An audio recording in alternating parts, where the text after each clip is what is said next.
Bem-vindo, assistentes e seguidores do canal Estilo Pará.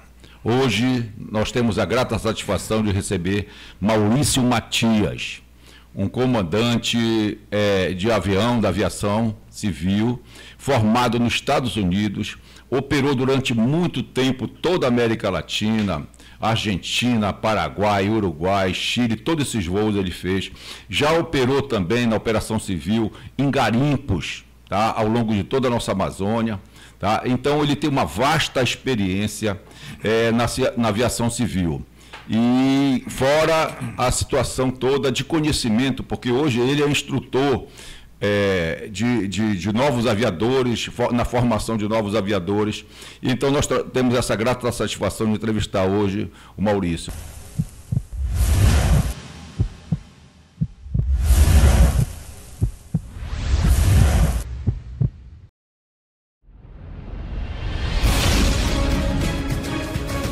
É um prazer estar aqui com vocês. Pois é, Maurício. Então, o que é que a aviação trouxe para você? Assim, como a aviação interferiu na sua vida, já que você passou 25 anos trabalhando na aviação civil, então você tem um cabedal todo de experiência muito, muito importante para a gente retratar hoje aqui. Tá bom. Olha só, logo no início, né, eu comecei a observar que a aviação dava lições todos os dias. Certo. Né? E eu resolvi, então, compilar essas lições. Fui anotando muita coisa ao longo dos anos, né?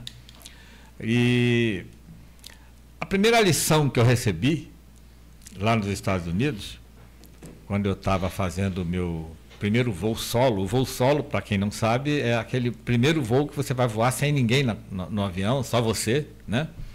Não tem instrutor, e o instrutor te recomenda que você voe sozinho, né? Então, ele parou na pista. E lá nos Estados Unidos, os meus instrutores eram senhores de 65 anos, 70, que tinham voado na Força Aérea Americana, combatido no Vietnã. Então, eram umas pessoas assim, de uma experiência fora do comum. Ele não precisava falar muita nada. Rigidez também, muita né? rigidez. E ele não precisava falar nada. Bastava ele sentar no avião e já estava te dando uma aula, né? É isso. Então, ele parou na pista e falou assim, ó, você vai fazer o seu primeiro voo solo agora.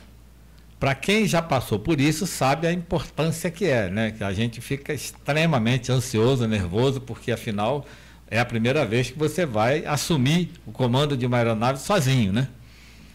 Então, ele falou, ó, você vai fazer 5 decolagens e 5 pousos aqui em volta do aeroporto. A torre já está orientada para te dar suporte.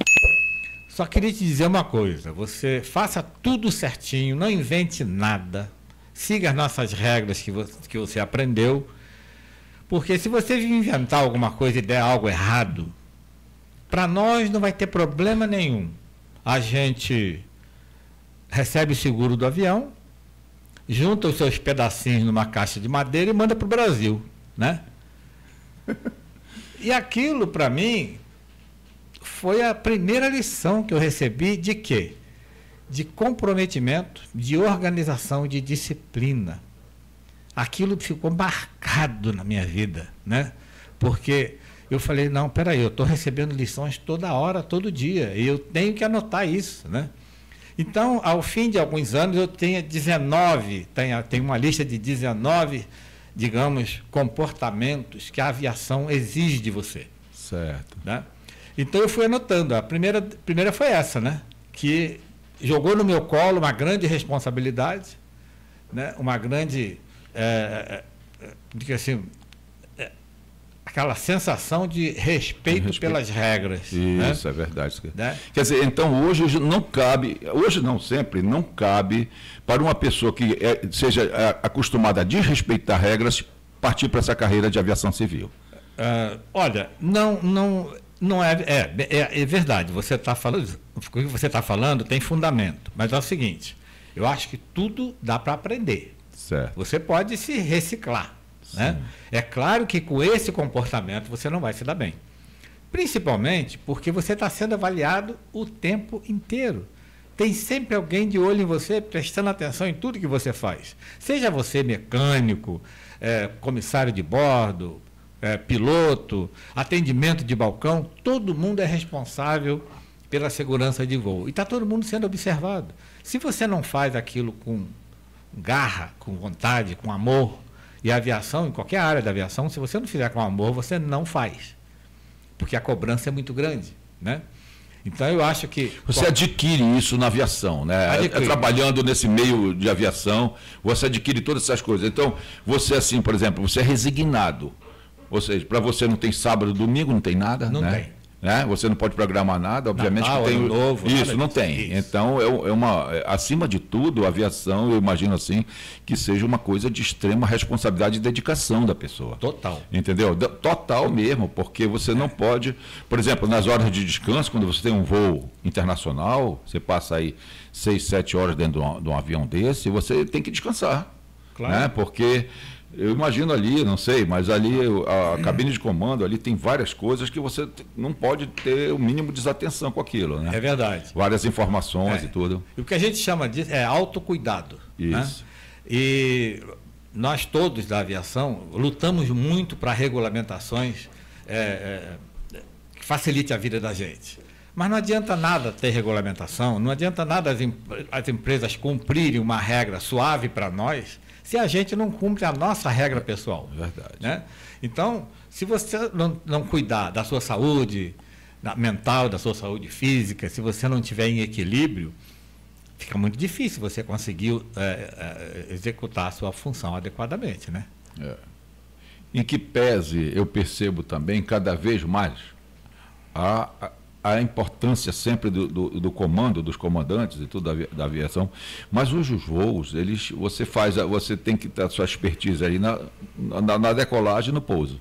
Né? Mas porque o resto você programa e ele vai, depois que você alinhou o avião, ele vai em uma viagem toda programada, né? A rota toda definida e tudo. Né? E pousa sozinho. E pousa sozinho. Freia na pista.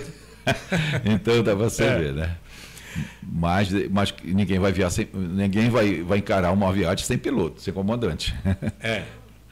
Então, eu tive o prazer, vamos dizer assim, né, de ter voado aviões, digamos, jurássicos, né? Aviões analógicos, e fiz a mudança para aviões Glass Cockpit, que a gente chama, né, que é aviões eletrônicos. Mais modernos, né? Mais modernos. E é uma transição muito dolorosa. Muito difícil, Isso que eu queria lhe perguntar, lhe abordar, desde já que você tocou, é assim, esses aviões, eles eram, o que a gente pode chamar hoje na aviação de hoje, jurássicos, né? Os antigos. Mas eles tinham o mesmo nível de segurança que tem hoje? Tinham. Só que a filosofia de voo era completamente diferente, né? Porque naquela época a gente voava o avião, a gente só se preocupava com o voo do avião.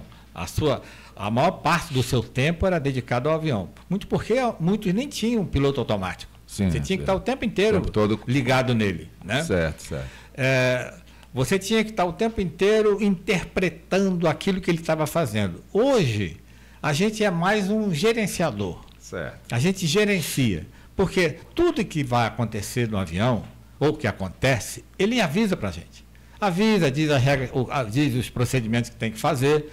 Então, a gente está muito assim, liberado para gerenciar o voo, para prestar atenção numa série de outros aspectos que envolve a segurança, principalmente, mas a eficiência do voo também, né? O conforto dos passageiros, né? Então a gente não precisa ficar como ficava antes, né? Ali ligadão nos equipamentos, nos instrumentos de voo. Claro que a gente fica o tempo todo atento, com aquela consciência situacional, né? Tipo, eu estou alerta a qualquer coisa ao tempo todo, mas eu sei que tudo que acontecer ele vai me avisar. Vai avisar. Né? E a sua experiência, eu acho assim incrível, eu acho verdadeiros heróis da aviação. O pessoal que trabalha em garimpo.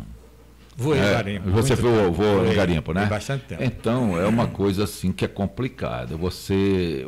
Porque tudo tem um regramento, mas tem os fatores exógenos, que são, por exemplo, o vento, sabe, as condições da pista, tudo isso aí é uma coisa complicada, né? Eu acho um desafio muito grande. Eu acho o piloto de garimpo aqui na Amazônia, ele é um herói. Então, eu, além de ter voado os aviões jurássicos no garimpo, né, era uma época que não existia GPS, né? Não existia apoio à navegação nenhum. E no mato também não existia, né? E a gente voava só baseado em bússola e tempo. E numa Amazônia que estava sempre enfumaçada, né? Naquela época, na década de 80, né? Se produziam queimadas, era o rito da plantação. Imagina você voando nessas condições, em baixa altura, procurando muitas vezes pontos de referência para você chegar no seu destino, e no meio da fumaça, né? Não era fácil, não. Realmente era muito difícil, mas sobrevivi. Sobrevivi e fui para a aviação comercial, né? E não tive problema nenhum. Eu vou lhe contar uma história que aconteceu comigo, assim, isso foi em 1983. Eu havia passado no concurso do Banco do Brasil e voava para lá, Taba e Votec, para Tucuruí. Né? E eu fui para Tucuruí em 83, início de 83 e tudo. E depois eu fiz uma viagem de volta para Belém. Nessa viagem de volta para Belém, eu não consegui, os voos estavam cheios, tanto da Taba quanto eram cheios. Então, eu peguei a carona, vamos lá, de um piloto que sábado de manhã ele apareceu lá para deixar uma carga e tudo. E aí eu pedi para o pessoal da aviação, se chegar alguém, por me avisa. Eu fiquei lá no aeroporto e tal, apareceu o piloto. Daí juntamos, ele cabia 5 pessoas, o comandante, mais 5 pessoas atrás. Rapaz, um voo daqui, em média, no máximo, dava 1 hora de Belém para Tucuruí, de Tucuruí para Belém. Nós saímos de lá, nós pegamos um temporal, passou quase 3 horas de voo.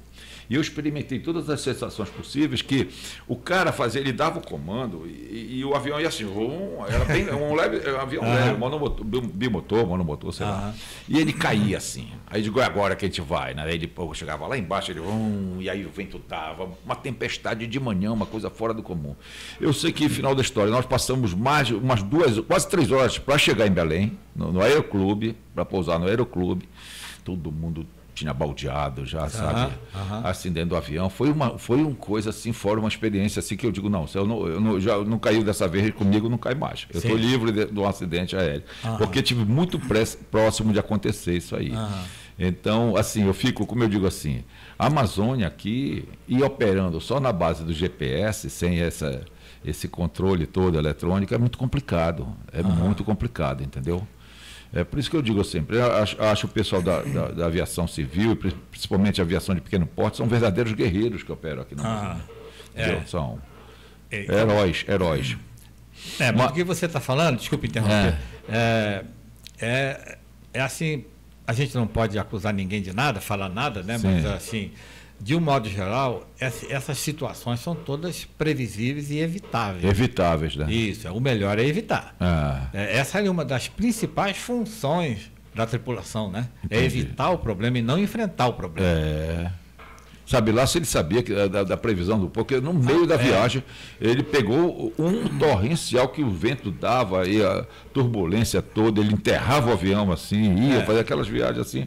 Então, eu nunca me esqueço disso. Condições meteorológicas causam, é um dos principais fatores de queda de avião, né? De acidente. De acidente. O que aconteceu? Deixa eu fazer uma pergunta assim, não sei se você está... O que aconteceu naquele voo Rio-Paris, que ele caiu lá perto de Fernando de Noronha, ou coisa? Parece que houve um congelamento de um... O relatório saiu, né? A gente recebeu o relatório. Houve realmente um congelamento do sistema de indicação de velocidade e de atitude do avião, né? E eles ficaram sem referência interna. Agora, por que eles não usaram as referências alternativas que existiam, a gente não sabe. Ninguém vai poder acusar ninguém de nada, né? Mas perderam o controle. Simplesmente assim, eles não identificaram. O avião ficou cego, né? Ficou, eles não conseguiram, digamos, recuperar. Né? O avião perdeu a sustentação e ele não conseguiu recuperar. Tem um áudio da cabine, quando o comandante chegou na cabine e gritou lá várias vezes, tem um áudio da gravação, né? Caixa preta. Para não puxar o nariz para cima. E ele estava puxando o nariz para cima e o avião estolando, né? Mesmo. Então, era para botar para baixo. Né? Para baixo? Então, parece que não houve uma comunicação efetiva, vamos dizer assim. Tá? E, assim, então, como você falou, as causas maiores do acidente aéreo voltada para a questão do tempo, né? E isso aí hoje tem mais previsibilidade, as informações. Sim. Olha, por lá você vai entrar numa nuvem lá que ela tem substâncias sólidas lá, é perigoso e tudo, né? Então esses indicativos todos é importante que tenha, porque senão as coisas ficam descontroladas. Mas enfim, é assim, o que é que você, depois desse período todo de 25 anos de aviação, o que é que você, assim, o aprendizado maior que você teve, além de respeitar as regras da aviação? Olha, em primeiro lugar, fazer por amor, porque gosta, porque ama. Não adianta. Se você não tiver essa paixão pelo trabalho, Sim. na aviação civil, na aviação de um modo geral, né, você não faz. Por quê? Porque a cobrança é muito pesada em cima de você, né? Cobram muito o seu desempenho, cobram muito a sua proatividade, cobram muito o seu conhecimento, né? As suas habilidades. Você está o tempo inteiro em teste. O tempo todo em teste. E tem um detalhe interessante, que é o seguinte, na aviação, especialmente na aviação comercial, você não tem parceiro, você não tem ninguém. O seu colega ali é um profissional que está ali para dividir com você a responsabilidade, né? Então, você não pode confiar em ninguém. Você está sempre recomeçando do zero. A cada voo recomeça do zero. Muitas vezes você voa com uma tripulação maravilhosa, super simpática, gente boa. Você vai encontrar aquela tripulação de novo daqui a 2 anos. É mesmo. Porque não tem como você escolher com quem vai voar, né? Então, o que acontece? Essa cobrança constante vem de todos. Por exemplo, uma pessoa na aviação, ela está sendo observada por todo mundo, pelos passageiros, pelos seus colegas, pela empresa, né? Ela está sendo observada pela empresa que faz o seguro, né? Porque a empresa que faz o seguro também quer segurança, né? Isso. Ela não quer pagar por um sinistro. Entendi. Não é verdade? Então, o tripulante, ele está sempre em observação, estão sempre de olho nele. E ele faz treinamentos e cursos constantemente. Simuladores constantemente, né? E cada sessão de simulador, posso dizer para você que em alguns casos é uma sessão de tortura, né? É mesmo. Porque a gente, apesar de gostar de fazer, a gente vai para um simulador só para ver problemas. Você não vai voar bonitinho lá, fazer aquele voo bacaninha, legal. Não, o voo lá, ele pega fogo, ele cai, quebra o trem de pouso. Entendi. Né? Então, falha de motor. Perde uma turbina e Perde, então. Mas o simulador é para isso, né? Sei. É para te adestrar, né? Vamos dizer assim, para as situações críticas, né? É interessante isso aí. Né? E aí você sai do simulador, porque muitas vezes você voa durante um tempo, por exemplo, 6 meses, 1 ano, você nunca teve uma pane. Nada, né? Que é muito comum. Você vê a quantidade de voos que tem no mundo, né? E a maior parte não tem pane nenhuma. Então, às vezes, a gente vai para o simulador e nem lembra direito a última vez que teve uma pane, né? Então, você tem que revisar reciclar. Para você estar sempre lembrando do que fazer na hora da emergência. Você nunca se viu diante de uma situação dessa, assim, de que alguma anormalidade? Não, já, mas sabe o que acontece? Muita gente já me perguntou isso, né? É que a gente está tão, assim, adestrado, vamos dizer assim, né? Condicionado a corrigir o problema, a enfrentar a dificuldade, a não perder o controle daquilo, que vira uma coisa natural, né? Por exemplo, já decolei de um aeroporto e parou o motor. Eita. Não, mas eu estou ali para isso, né? A minha função é essa, continuar o voo e pousar, né? E você conseguiu contornar? Não, sem problema nenhum, né? Sem problema nenhum. Para muita gente poderia ser um desespero, né? Mas não, para nós é uma coisa natural, isso é normal. Tem certas situações em voo que podem ser muito perigosas, né? Como fogo dentro da aeronave, fogo no banheiro, fogo no compartimento de carga. Isso é complicado. É complicado porque nem sempre você consegue combater antes de pousar. Você tem que pousar em emergência, mas nem sempre você tem tempo para isso. É verdade. Tá? Em outras situações, como gelo, tempestade, você pode contornar, evitar o problema, né? De um modo geral. Sim. Mas fogo, quando começa, é difícil. E as causas desse fogo? Mais variadas possíveis. Mais variadas possíveis. Mas hoje em dia, especialmente nas áreas de carga do avião, sim. Existe um controle muito grande. São regras internacionais. Sim, né, sim. Depois de 11 de setembro, então, você acentuou muito isso. Também. Né? Exatamente. Ficou agora uma vigília em cima das cargas e tudo para quê? Tanto que a gente vê, né? A aviação hoje está extremamente segura. Nós passamos 10, 12, 15 anos sem ter um acidente sequer. Né? Isso, com a quantidade de voo que tem... É verdade. É pouca coisa. Eu vejo, tem um aplicativo que mostra a movimentação aeroviária no mundo inteiro. É uma coisa de doido, de louco. Milhares de voos por dia, né? A gente vê aquele aeroporto de Londres lá. É o mais movimentado do mundo. Meu Deus do céu, hoje você está indo para o aeroporto e vai vendo a quantidade, fila de avião. Fila de avião. Para fazer a pousagem, o cara faz a decolagem. Assim, eu acho que ali, avião cai 5 minutos, ali pousa. No máximo, 5 minutos. Um pousou, o outro chega, estou vendo ali no horizonte. Um atrás do... Pistas alternativas, isso, uma coisa de louco mesmo, entendeu? Exatamente. Assim, outras situações inusitadas, você assim, nunca presenciou nesse ambiente de aeroporto, assim, eu vou contar uma que eu vi. Estava em Paris, né? E eu estava despachando bagagem, já voltando de uma viagem que fiz para lá. Rapaz, aí, de repente, lá, aeroporto Charles de Gaulle, né, em Paris, a gente está voltando. E aí, de repente, veio um monte de policial correndo na minha direção no balcão.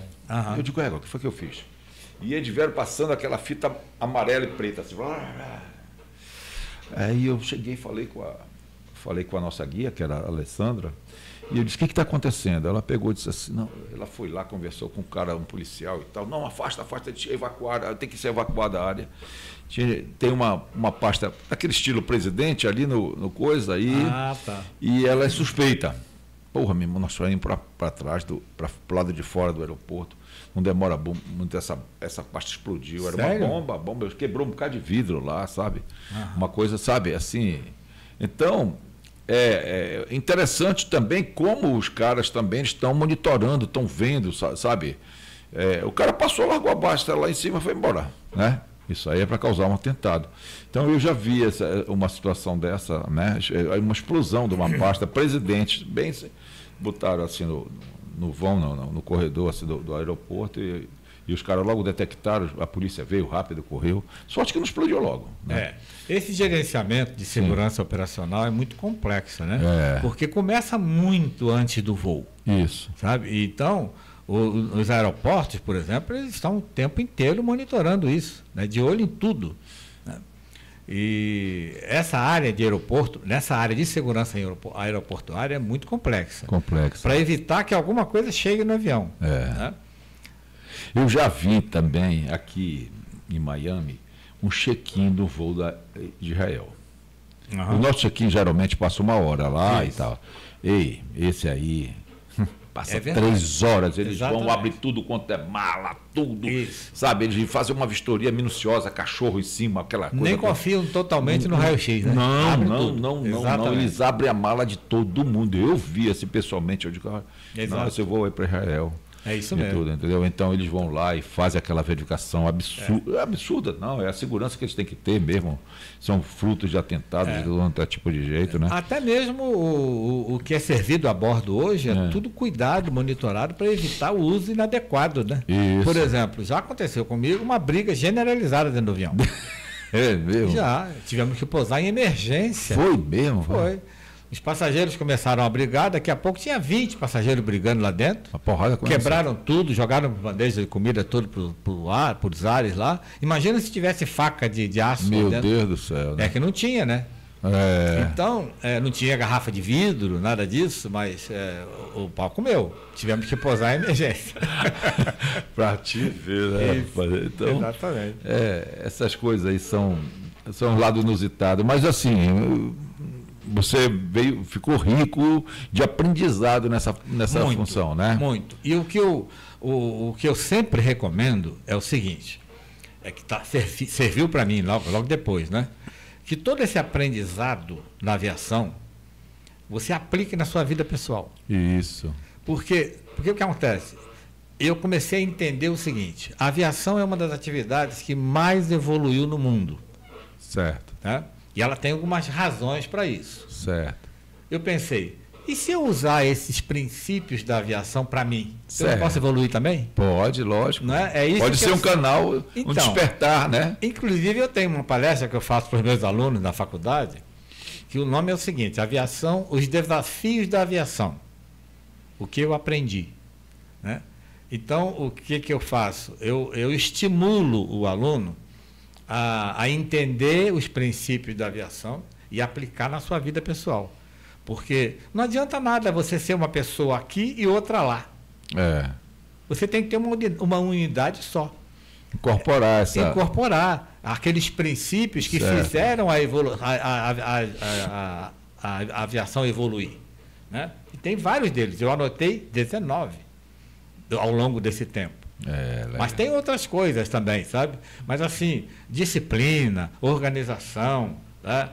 Conhecimento técnico, proatividade, coisas que eu fui anotando que estavam me cobrando, sabe? E que algumas coisas, você falou agora há pouco e não está preparado, você pode se preparar. E tem muita coisa que eu anotei e eu aprendi depois, né? E me salvou. Porque eu pensei assim, eu não posso ser só eu aqui, eu tenho que ser eu e mais essa coisa toda. Né? Então, você incorpora isso com o tempo e a sua vida fica leve, fica mais fácil. Entendi. Porque Que você bom. não precisa ser duas pessoas, você é uma pessoa na sua casa e é a mesma pessoa dentro do avião ou dentro do aeroporto. Exercitando esses princípios que foram difundidos. Exercitando esses princípios. Por quê? Porque a aviação, e por que ela evolui, por que ela ensina tanto? Né? Porque a aviação é globalizada. E a régua é afiada por cima, não é por baixo. Tá? Então, o que há de melhor no mundo? É isso, assim, assim. Então, o resto todo vai cumprir. Isso. É isso que acontece. Isso é evolução, né? Isso é evolução. É por isso que a aviação evolui tão depressa, né? Porque o livro que eu leio aqui, o livro que o mecânico lê aqui, o que a comissária lê aqui, o que a moça do check-in lê aqui, aquele livro é o mesmo livro que o japonês usa, que o alemão usa, que o americano usa. No mesmo idioma, inclusive em inglês. É o mesmo livro. Por quê? O avião, ele voa em todos os lugares do mundo, né? Um dia ele está aqui, outro dia ele está na Ásia, outro dia ele está nos Estados Unidos, outro dia está na Europa. É o mesmo avião e a mesma tripulação. Pô, a regra não pode ser diferente. A regra tem que ser a mesma. É verdade. Uma curiosidade que eu tenho também é porque eu, uma vez também, a internet ela é pródiga nisso, ela desperta certas situações que a gente tem muita curiosidade. E ela diz que um avião de carreira, parece que por dia ele dá uma volta ao mundo. Digamos lá, um avião sai daqui de manhã, de Belém, ele vai a Manaus, de Manaus ele vai para São Paulo ele vai para o Rio Grande do Sul, e vai para a Argentina, e vai para o Paraguai, vai para não sei o quê. Quando tu vai ver no final do dia, quando ele vai para o último pouso dele, ele já fez, parece que, né, uma volta ao mundo. Pela quilometragem vencida, né? Pelas milhas vencidas. Isso é verdade. Né? Porque um avião parado é prejuízo. É prejuízo. Então, só que ele tem as regras também de manutenção. Né? Isso. Tem as manutenções preventivas, tem por hora de voo, tem por ciclo, né? Então, é tudo muito bem monitorado. Tá? Muda as tripulações, vai mudando as tripulações ao longo desse trajeto que você falou aí, vai mudando, mas o avião continua. Continua mesmo, E a uma hora ele vai parar em algum lugar que precisa da tal revisão, manutenção preventiva e tal. Às vezes é rápido no aeroporto, sem problema nenhum, mas o ideal é o avião não parar, ficar o tempo todo voando, só para... troca as tripulações só. Só troca as tripulações. Ele vai parar quando for necessário pela manutenção. Assim, você hoje mora onde? Eu moro em Florianópolis. Florianópolis, Santa Catarina, né? Mas, assim, quando você estava atuante na aviação, quase sempre você não dormia em casa. Não. Isso varia um pouco de empresa para empresa, do tipo de voo que você faz, se é internacional por 2, 3 vezes no mês, ou se é o voo só nacional, né? O tipo de avião que você voa, as distâncias. Mas, assim, de um modo geral, existe uma regulamentação muito rigorosa, né? para permitir ao tripulante os seus tempos de descanso, né? Certo, certo. As empresas respeitam muito isso e de vez em quando tem um probleminha aqui, outro ali, mas como regra geral as empresas respeitam. E o que acontece? Eu ia para casa 2, 3 vezes na semana, né? Porque pela regulamentação você pode voar até 5 dias. Certo. Com os descansos diários, né? Certo. Mas nem sempre você fecha os 5 dias. Muitas vezes eu voava 2 dias, tinha mais um dia de folga e ia para casa. Então eu fazia muito isso. A minha base era São Paulo, depois tive base Brasília. E eu voava, ia para casa, passava um dia, 2, dormia em casa. E às vezes tinha 2, 3 dias de folga, né? E isso acontece até hoje com todo mundo. Eu sei. Mas eles não fazem nenhum ajustamento assim para que a pessoa possa privilegiar, tá sempre na cidade dele, não. Você entra na rotina da empresa. Não, algumas empresas, elas dão prioridade ao pernoite, quando tem pernoite. Por exemplo, se tem pernoite em Florianópolis, né?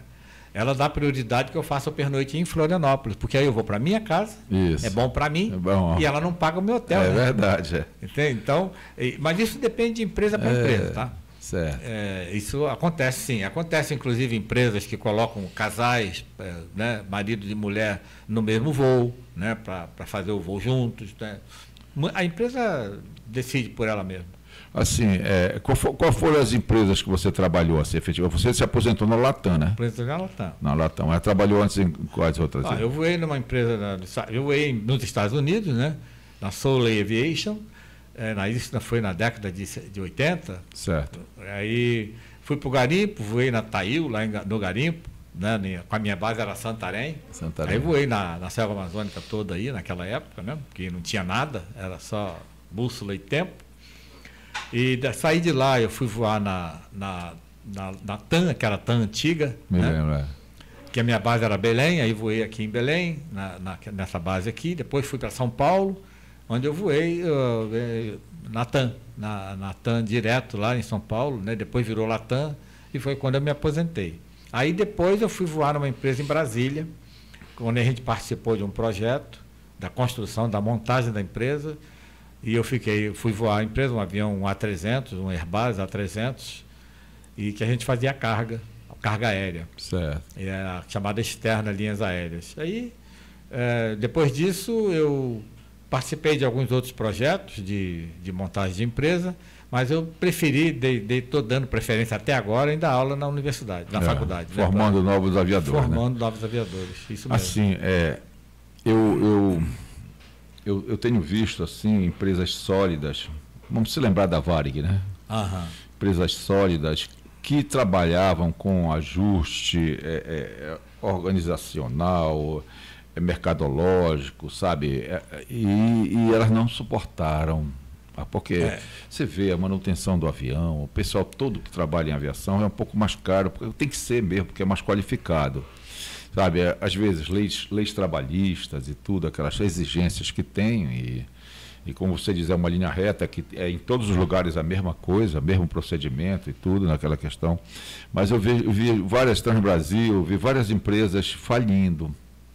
E algumas assim, fazendo uma incorporação, como foi a TAM. Ela se incorporou na Latam, virou a Latam, e eu acho que veio também... A Avianca andou por aqui também, né? Isso. E, assim, eu vejo assim muito instável a vida das empresas, as companhias aéreas, entendeu? De uma hora para outra, porque os custos são muito altos para eles, né? Muito altos. Muito alto. E principalmente porque, de um modo geral, quase tudo na empresa aérea paga em dólar. Em dólar. E ela recebe em real, né? Esse que é o problema. Aí você vê, né? Fica difícil, né? Já tem um problema aí. Então você tem um custo elevadíssimo de combustível. Tá? Você tem um custo elevadíssimo de mão de obra nem tanto, mas combustível, manutenção, né? Seguro. E vamos dizer assim, os leasings dos aviões, né? Porque a maioria das empresas não são donas dos seus aviões. Não são donas, elas pagam leasing. Né? E então, qualquer coisinha que dá errado, por exemplo, você não conseguiu pousar num determinado aeroporto por algum motivo. Você alternou para um outro, mandou os passageiros para o hotel, o avião foi levado para outro lugar. Pronto, você já acabou o lucro de uma semana ali. Putz. Claro. Né? Porque você tem uma série de regras para cumprir, você tem que garantir o conforto, a segurança dos passageiros, né? Você tem que... Porque interrompe os voos futuros, né? Interrompe tudo. Você atrasa um voo, por exemplo, em Belém, aqui em Belém, esse avião ia fazer todo o sul do Brasil, por exemplo, talvez fosse até para outros países da América do Sul, ele não vai mais, né? Meu Deus do céu. E as empresas não têm avião lá sobrando para botar na linha. Entendo. Porque, como nós falamos, o avião não fica parado lá esperando. Sabe? Você tem que realocar uma série de aeronaves, tripulações. Olha só, você encontrar tripulações livres, né, em algum país fora daqui, ou da América do Sul, ou da Europa, não é fácil, né? Isso custa muito caro. E hoje a gente vê que as empresas aéreas, elas cumprem os horários. Antigamente não, está atrasado 2 horas de voo, não, mas vai chegar e tal, essas coisas. Então hoje, se não tiver esse ajuste aí, se tivesse essa determinação de cumprir os horários e tudo, a empresa ela cria dificuldade. Sim, porque na verdade, cumprir o horário é tão importante para a empresa como para o passageiro. O passageiro. Tu imagina para o passageiro que tem compromissos sérios, que está, né? Ou de família, ou de doença, ou de negócios. Ele perder um voo, ficar parado no aeroporto, né? sem informação, sem apoio, sem acolhimento da empresa. Né? Claro, é claro que na maioria das vezes a culpa não é da empresa, né? É bom lembrar isso. A maioria das vezes, porque o que a empresa vai fazer? O tempo está fechado, um avião quebrou lá na pista, ele não pode decolar, como é que vai fazer? Então, eu acho que tem que haver um pouco de compreensão nisso também. Entendi. Eu sempre dizia para os meus passageiros o seguinte: a empresa está perdendo muito mais do que você parado aqui. É verdade. A empresa não quer ficar parada aqui. Está parada porque é uma necessidade muito grande, principalmente por causa de segurança. Né? Então, eu acho que é muito importante que o passageiro procure informação, procure saber o que houve, porque a empresa não para voo porque quer, não. De jeito nenhum. Nenhum lugar que eu vi isso, nenhum lugar do mundo eu vi isso. A empresa parar porque quer. Não. Não, isso assim. Não existe, né? Não existe. Não existe, é prejuízo certo. É prejuízo certo. Programação de voo que ela tem, a programação de horário, programação de tripulante. E você falou que hoje as empresas estão cumprindo muitos horários. A tecnologia está ajudando muito também. Está ajudando. A tecnologia está ajudando bastante. Está ajudando, inclusive, os passageiros, né, a chegar no horário, a cumprir os horários. Né? Hoje é muito mais fácil. Isso é verdade. E a gente vê aí o que acontece. As empresas, às vezes, precisam de uma antecipação de receita. Um voo que você vai programar, se você comprar com 2 meses de antecedência, ele sai pela metade do preço. Sai pela metade do preço. Porque ela recebe antes. Ela recebe antes. Isso. E ela já pode operar aquele valor antes, né? Isso, exatamente. E aí, quando chega já próximo, ele triplica já, às vezes, o preço. Mas isso é um risco também, né? É um risco, Porque ela recebe antes, mas se o dólar aumentar? Se o nosso, que ela transforma logo em dólar. Isso, pois é. Então, tu vê que não é tão simples assim, né? Nem sempre receber antes é um bom negócio, né? O Brasil está entrando agora nessa situação de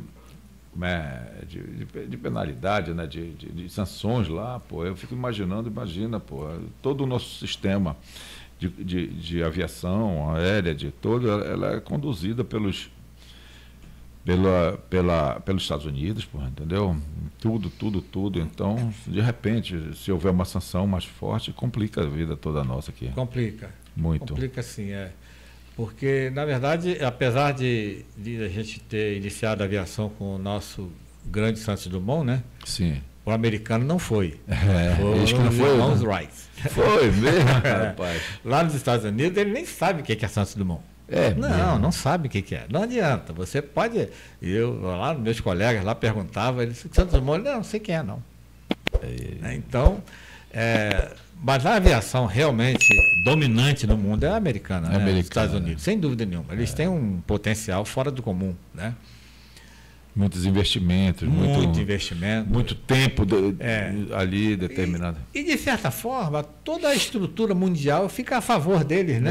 Os aviões são fabricados lá, o dólar é deles, né? O combustível é muito mais barato. Então, mas nunca deixou de ser uma parceria sadia, o desenvolvimento, né? A tecnologia, não, tudo. Nunca deixou. A parceria com os Estados Unidos é muito importante para nós. E na aviação existe um compartilhamento muito grande, né? Hoje é praticamente em tempo real. Um avião, por exemplo, posa em Guarulhos ou aqui em Belém, estoura um pneu, no dia seguinte o mundo inteiro fica sabendo das empresas que aquele avião estourou um pneu e fazem a revisão em todos. É mesmo? Ninguém. Tudo, e é obrigatório fazer isso por lei, né? Leis internacionais. Você tem que comunicar, você tem que informar qualquer problema, qualquer incidente, qualquer ocorrência, né? Que você registra. Eles querem saber por que furou o pneu. Por que furou. Exatamente. Se foi um fator exógeno ou se foi um problema de pressão no pneu, alguma coisa. Foi manutenção, foi problema de manutenção, operação, eles querem saber. Ou se foi uma falha estrutural, por que não? Qualidade do pneu. Qualidade, então tudo é avaliado rigorosamente. Em alguns casos, a gente já sabe de histórias que o avião ficou parado, aquele modelo de avião ficou parado no mundo inteiro por meses. Meu Deus do céu. Porque descobriram que havia um defeito de estrutural no avião, né? Então, para tudo. Então, isso garante a segurança, auxilia tremendamente na segurança, né? É uma profissão que é inadmissível o erro, né? É inadmissível o erro. E isso tudo traz.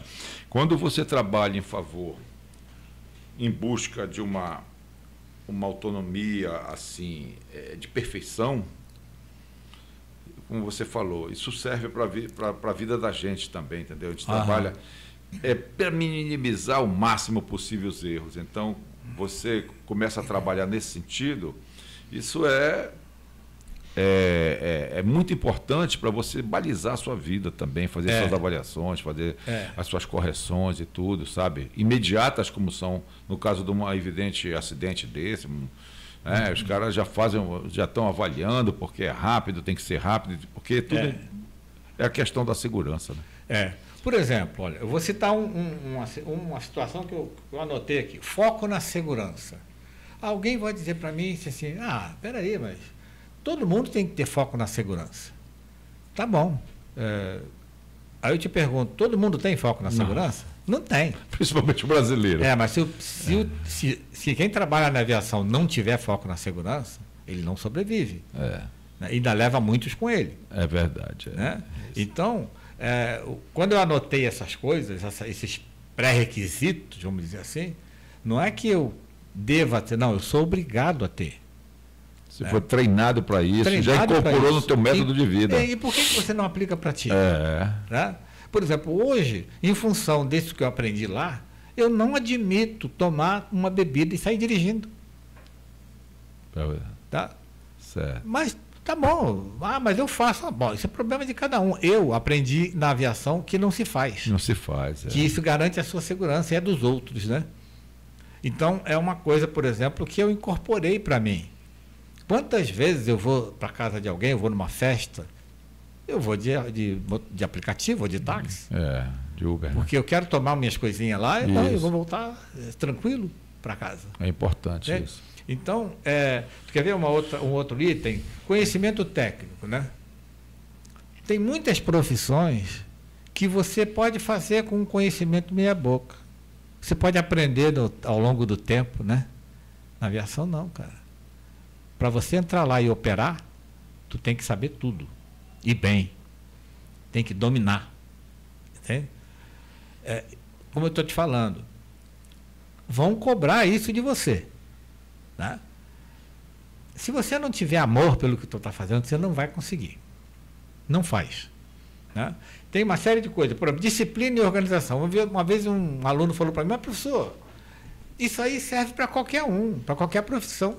Por isso que eu estou falando que você deve incorporar isso na sua vida, né? E é verdade, serve para qualquer um.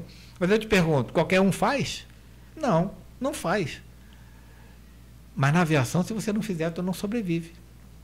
Você é alijado de lá. Né?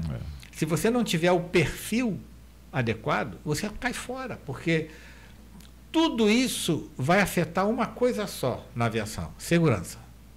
E qualquer coisa que tenha viés de insegurança, você é alijado. Porque quando eu sempre falo para os meus alunos o seguinte: quando você tiver dúvida do que fazer na aviação, pensa na segurança. Está na dúvida? Pensa na segurança, porque a segurança vai resolver tudo para você. Resolve tudo. Se você colocar em foco todo o seu trabalho, tudo que você vai fazer, se você colocar foco na segurança, você resolve todos os seus problemas lá. Sabe? Então, isso eu acho crucial, fundamental.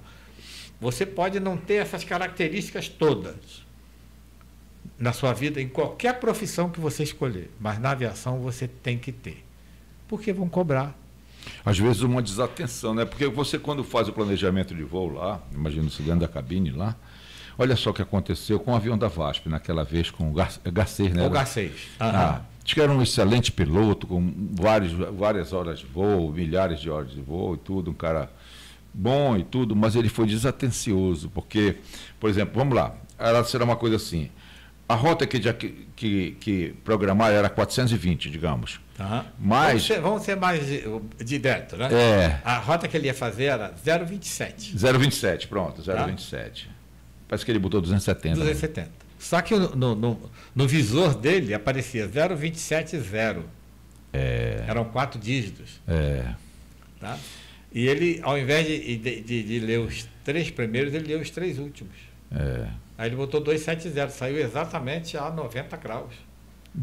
Para um destino diferente. E já disseram que naquela tarde de domingo estava tendo o Jogo do Brasil, ele queria sintonizar uma rádio dentro do avião. Olha, essa história aí, eu acho que é meio fantasiosa. Eu não posso afirmar isso, porque não sei, não vi relatório escrevendo sobre isso. O que eu vi não tinha nada disso, né? O que a gente sabe é que ele simplesmente desconsiderou as informações que foram dadas. Né? Fez uma leitura errada. Fez uma leitura errada e não levou em conta as informações que recebeu depois, porque o copiloto alertou, um passageiro alertou. Foi. Né? Senhora, olha, eu nunca passei por aqui. Esse voo está errado. O passageiro alertou que o sol ficava na esquerda para ir para Belém. E é verdade. É verdade. Você estava indo para o norte, o sol estava se pondo no oeste. Né? Então o sol estava na esquerda. E ele nem aí para o cara. Nem aí. E a outra coisa também que a gente aprende, é muito difícil, é muito ruim a gente fazer análise e criticar a atitude do colega numa situação dessa, porque não é fácil, né? É verdade. Mas assim, quando a gente se vê perdido, a primeira coisa que a gente faz é fazer um 180 e voltar para a origem. A gente aprende isso na escolinha de voo. Né? Porque na pior das hipóteses, você vai sair onde você veio, onde você vai encontrar a sua origem, 180 graus para trás. Não é ficar ciscando para lá e para cá. Aí você se perde mesmo. Né? Olha o que aconteceu, porque eu me lembro muito dessa época aí, que depois tinha uma pessoa, um colega meu, morava ali naquele conjunto de API, Bahia, ele é um sobrevivente desse voo. E eu conversei com ele. Ele disse, não, o cara pode ter errado, ele teve a falha humana dele lá, aquela coisa toda, mas esse cara foi gigante a partir do momento que esse avião caiu. Ele gastou todo o combustível, sabe? Passou mais de quase 2 horas rodando, procurando o norte, não conseguia nada. Gastou e depois fez o pouso. Nesse pouso, ele disse que ele estava por uma carreira, uma fila de poltronas, assim, quase já no fim, assim, né? A metade para trás. E ele viu as pessoas na hora do pouso serem esmagadas. Muita gente morreu esmagada ali, sabe? Na hora que o avião... Mas ele disse que depois disso eles passaram um tempo no meio da floresta e esse cara foi um verdadeiro herói. Entendeu? No salvamento das pessoas, sabe? Talvez a consciência dele possa ter pesado. E ele passou o tempo todo socorrendo as pessoas. O problema deles lá no meio do mato era água. Entendeu? Se eles tivessem um copinho de água, porque a água foi acabando, né? Eu acho que tinha lá no reservatório lá. E eles andavam quilômetros atrás de água, trazia às vezes um copo, se equilibrando para trazer, as pessoas, cada um dava uma bicadinha, o problema deles foi todo água. depois na fase de salvamento, mas passou uns 2, 3 dias depois, encontraram o avião e resgataram as pessoas sobreviventes e tudo, né? Localizaram e tudo lá. Ele estava lá, acho que ele foi incansável, no sentido de salvar, de ir para, sabe, de tirar as pessoas. Pô. O cara disse assim, pô, fica até, rapaz, eu estava sem condições, eles ficaram com o olho todo roxo, que é a despressurização da cabine, e aquilo, coisa, ele disse, não, esse cara aí foi fantástico, rapaz, ele... Tá certo que o avião caiu na mão dele, aquela coisa, mas ele ajudou muita gente, salvou muita gente. Que bom, que bom. Né? Isso, tem muitas histórias, né? Inclusive daquele voo do Uruguai que caiu nos Andes. Sim, né? sim. Ficou, acho que 40 dias lá, né? Pois é, lá até a carne humana se comeu. Então, sempre tem um líder, né? Que é responsável muitas vezes por salvar muitas vidas. É bom que seja assim. Então, mais um critério que tem que ser é o heroísmo das pessoas, né, galera? Exatamente. Em caso de uma Deus o livre, um acidente que possa haver. Então tá, Maurício. Prazer muito grande ter conversado com você. Não sei se você ainda tem alguma coisa para colocar que seja interessante. Não, eu gostaria de estimular, né, os jovens, as pessoas que têm seus sonhos para realizar, né, que eu sempre faço a pergunta, né? Se tem algum sonho, deseja realizar alguma coisa antes de morrer? Eu faço para os meus alunos essa pergunta, mas não precisa responder, eu falo, não precisa responder, né? Afinal, eu não quero saber das suas particularidades, né? Mas, se você tem algum sonho para realizar antes de morrer, eu tenho a segunda pergunta para fazer. Quando é que você vai morrer? Essa você não sabe.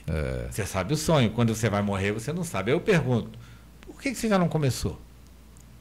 Por que não começa agora? Já. Né? Porque se você ficar esperando a hora certa, você nunca vai ter a hora certa. Dê o primeiro passo. Entende?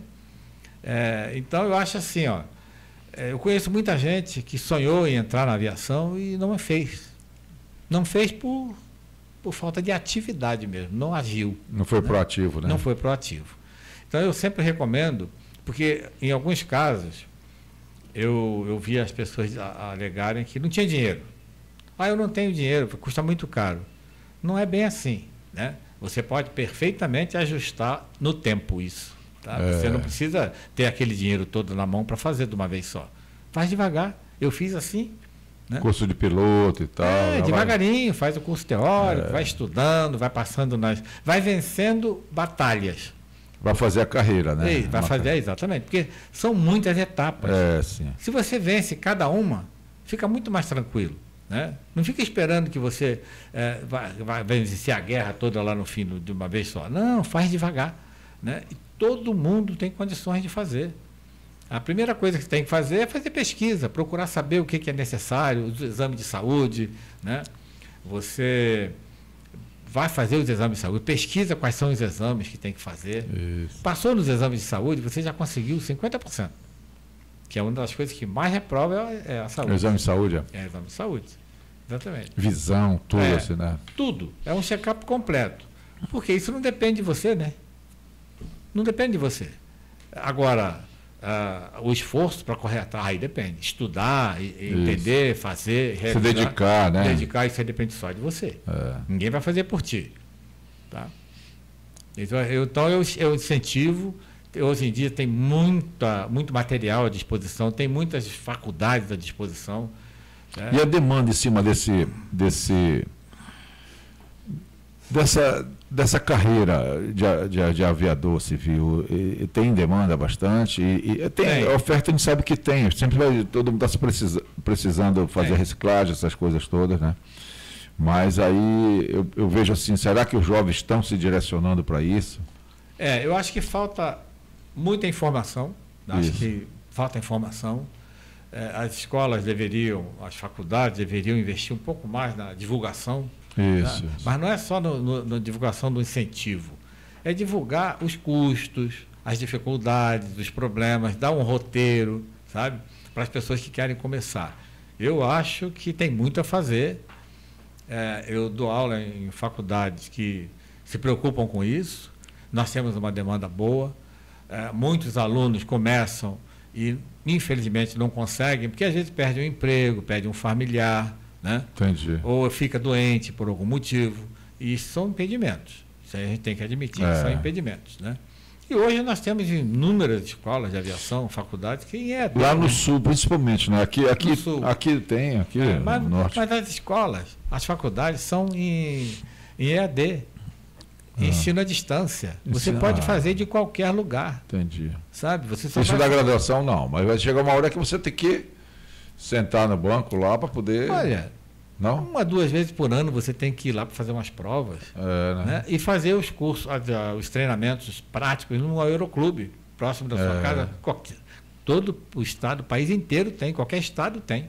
Tem, é verdade. Então, não tem problema nenhum. Eu acho que falta muita informação, né? Pesquisa. Então, nós não devemos, com isso, desistir dos nossos sonhos. Nunca. A gente tem que, sabe, você olha assim de longe, é muito, muito legal uma carreira de aviador e tudo, ser comandante, dirigir um Boeing, deve ser o supremo para quem gosta de aviação, né? Uhum.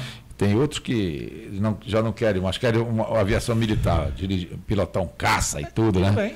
Então, mas aí eu vejo que as pessoas que vão para esse ramo, elas estão obstinadas, estão decididas a seguir essa... Isso. Tem que tirar os entraves, mas isso sempre acontece de forma que a gente não... Que a gente, às vezes, é como um contratempo desse que você falou, que a pessoa perde um familiar, que é sustento dele, aquela coisa toda. Olha, tem um ditado que diz assim, né? Quem não quer dá desculpa. Né? É verdade, Quem quer faz. Quem quer faz, é isso mesmo. Sabe?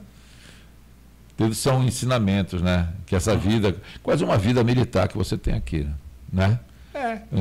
Mas serve para você, serve para você, vida particular, sua vida privada. Isso. Porque você vai, com certeza, a sua vida vai mudar, eu não tenho dúvida nenhuma. Sim, né? Sabe? Você vai obter um nível de desenvolvimento, de evolução pessoal muito grande. Muito grande, né? Sabe? Então fica esse chamamento para todos os jovens, para que descubram essa carreira da aviação civil. Não é fácil, é de dedicação, mas é muito gratificante, né? Exatamente. Eu acho uma vida muito gratificante também. Você chegar ao topo de comandar uma aeronave, um A300, um Airbus 300, né? Deve ser o cume né? De quem planeja, de quem pensa, de quem sonha, de quem quer realizar isso aí. É isso mesmo. E agradeço mais uma vez a possibilidade de ter conversado com você. Para mim foi também engrandecedor a nível de conhecimento. Tem muita curiosidade que eu tenho a nível. E assim, a gente não quer aqui nesse momento suprir todas as curiosidades que a gente tem em relação a coisa que a gente não vai conseguir. Mas você está com o nosso podcast aberto. E toda vez que você passar por Belém, venha aqui que a gente vai fazer outras conversas. Te agradeço muito. Vai ser sempre um prazer. Vai ser um prazer nosso. Tá, muito obrigado pela atenção de vocês, pelo cuidado, pelo carinho aqui da atenção de vocês e estou à disposição, na hora que vocês precisarem. Tá certo. Tá bom?